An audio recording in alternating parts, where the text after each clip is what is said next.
Alright, what's up everyone? Wanted to talk about some of my favorite rigs for this time of year. Everybody's kind of in the hopper dropper season. It's a super time for that. So let's jump into a couple of my favorite flies. I always have I'm just gonna break it into like big to small flies. Some of the bigger ones I like are Chubbies. Everybody likes Chubbies, not a secret. And I'll talk about some of the ways I tweak these just a little bit to make them a little bit easier to tie. Something you can do if you're on a road trip or if you're trying to build out a box before you go. First thing I do with Chubbies, I don't do the double wing. I do a single wing. It just makes it a little bit easier to cast. Still floats well. It still has a little bit of a sight, so you can see it pretty easily. For me, being able to cast it is just the big thing. I just don't like it gets windy and you add on, for me, these big flies are great for casting heavy nymph rigs, or not nymph rigs, but heavy nymphs. So I'm thinking size 10, size 12 rigs, and it's just going to be something that's going to be easier to cast. The good thing about these big flies is that they're going to bring some of your larger fish to the surface to eat. If they're going to move to eat, they're not going to, a lot of times they just need the calories. They're looking for something that's going to complete the cycle for them, and that's going to be a big fly. So I always have big, hopper droppers like this. I was fishing a lot of these big flies in Montana, and I'll talk about some of those, but this is, think stone flies, jig flies, things like that. You're going to catch bigger fish and you're going to be fishing bigger flies. So that's that one. Like I said, the legs are a little different as well. For me, I just like mine to be a little bit different than what they might see if you were buying it off of out of a fly shop bin. So that's the great thing about tying flies. You can kind of tweak your patterns. So if you're not into fly tying, yeah, it's pretty cool. It gives you something to do when you're on the water, but it also allows you to just maybe make your fly a little bit different than what everybody else might be doing if they're buying flies through a fly shop. But anyway, another one I like is Amy's Ant. Again, this is a really buggy fly. The great thing about it is it casts really, really well because the wing isn't super pronounced. And I like the deer hair wing because a lot of times I think that flies that have the big white wing turn fish off. So something with a little deer hair, a little less aggressive, floats well, it's super buggy, same thing. It'll float big flies, it'll carry some weight, cast okay. Definitely catches a lot of fish for me. My favorite of all time, and I wanted to end this big fly hopper with this one. This is the Fat Albert. I've talked about this several times in some of my videos. This is my go-to big fly because, for one, it casts great. It floats a ton of weight. I mean, it might as well be an indicator, a big foam bug that floats anything I can put below it. All the suspension I can do, this will carry everything. Couple of things I do to make it, like I said, a couple of tweaks I make just to make mine a little bit different than what somebody else might have. I don't segment the body underneath. For one, it's just quicker if I don't. I add dubbing, so I always dub it out, make it just looks buggy to me. The other thing I do is I don't do the knotted legs. I've never really found a reason for that. And I'll tweak and play around with the legs. Sometimes I like to do double legs and make them long and short. Same thing. The thing about the legs, if you tie them in long and you get to the water and you think that maybe the legs are hampering the movement or maybe turning fish off, if you carry scissors or something, or even your nippers, you can just trim them.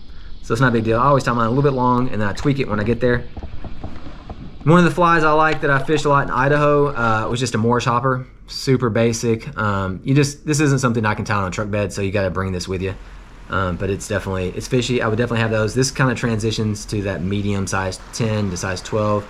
I consider those medium hoppers, but this catches a bunch of fish. It looks like a fantastic hopper. And then we're gonna get into my top shelf hopper. That's my go-to pattern for anything. My go-to rig. This is my fly that I designed. It was based off of a foam back humpy. I know it resembles another fly that people have talked about, and I've commented on that, but if you look at the single foam version, which is my small stream, that was my carp fly forever. I trimmed off the back off of the humpy because those little fibers tend to push the fly away from the carp. I needed something super easy to cast because you're sight fishing and you have just a couple seconds to get a fly down. So I didn't need to hang up in the wind. Need to land softly. That's what the premise of this whole fly was designed around. And then when I started traveling out west, I just put a second foam on it because I needed to float a dropper. And we'll jump into some of the droppers because I think that if we're being honest, 90% of your fish are gonna feed subsurface. So the hoppers are great because I like to see fish eat on the surface when I have the opportunity. But 90% of the time, if I'm gonna really gauge how well a stream is fishing, I'm gonna need to see some of the fish on the bottom, and I want to catch as many fish as possible, and kind of play this game where I want some surface activity, but I want to see what a stream's like. Is it worth returning to later on? If I was really gonna pick a stream apart, I would definitely nymph it, but that's not what I'm doing when I'm hiking in for the first time on a stream. Just trying to get a good sense of if this stream is worth put down on a must fish again list. So first flies I would start off with. These are your big flies. These are what you're gonna fish under your big hoppers. One of my favorites is just a rubber legs copper john. I like the rubber legs on some of these flies because a lot of times these big hoppers are sitting in a little bit of rougher water, so they're kind of moving a little bit. They have a little bit of bounce to them, and those legs will kind of like they'll flutter a little bit. And I think that triggers a lot of strikes. You'll see it a lot on mends. You go to mend a big hopper and it just kind of jumps a little bit or moves, and then almost immediately the hopper either doesn't come back up, or like right after the mend is done, within like 6 inches of that mend, the hopper drops, and you know something that what it was, that movement, that flutter, it triggered the strike. But I also like some without, so I have my I always have like a gold for your golden stones, and I have a black for your black stone flies. These are all like size 10, size 12. Pat's rubber legs, girdle bugs, definitely must-haves. Again, a little bit of a wiggle and jiggle. Another, jig flies. I like to fish jigs underneath mine. This gives you, more options and not just nymphing. And you catch some good fish doing that. Let me jump into some of my traditional go-to nymphs.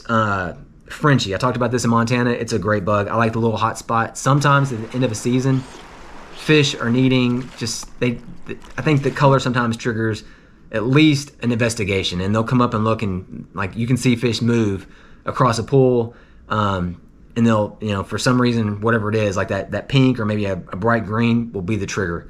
So I'll put a little hot spot on. So Frenchie for me is that, because it's easy to tie. Keeping with that, a guy's choice hare's ear, super simple pattern. Add a little bit of green to it. These are all size 16 flies. I don't get into like size 14, size 16. It's probably what I'm going to with most of my general nymph patterns.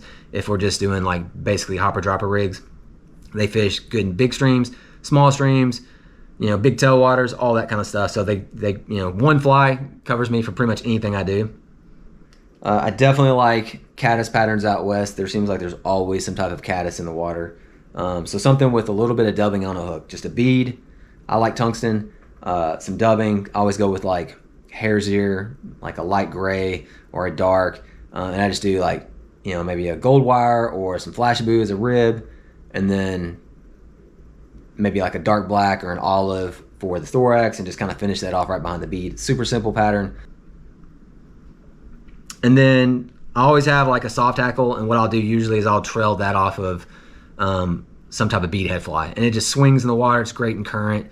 Catch a lot of fish on soft hackles. So, and I'll wrap this up totally with my favorite all-time go-to, like I consider this fly, it's almost better than bait, and I talked about that before, is top shelf hopper, the double foam version with a size 16 Perdigun dropped off. Now my Perdigun isn't the kind that's got lots of color and hot spots, and it's, this is truly like a basic general, it might as well be a pheasant tail. I mean, it's got a CDL tail, it's got a black thread body, small gold wire, and then just behind the bead, it's called bloody black hare's ear ice dub.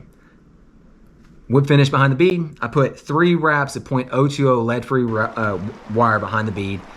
This fly sinks so fast, but it doesn't add weight to any of your surface bugs. So it's going to float behind a size 16 ant, which is another good pattern I would have, but it'll also float behind a size 8 chubby. You can drop this below anything. It's going to fish anywhere. I've never found a fish. I've caught fish on this in the catch and release area below Bull Shoals Dam with size 20, size 22 browns. Like they'll eat it for all the way to small brook trout in the Appalachian Mountains. This is one of those flies, like I said, this is my go-to. Doesn't matter where I fish. If I'm going in someplace sight unseen, no information, this is the rig I'm rigging up. These are just some of the flies I like to use. If you got any questions, leave those down below. Hope you guys enjoy the video. Thanks.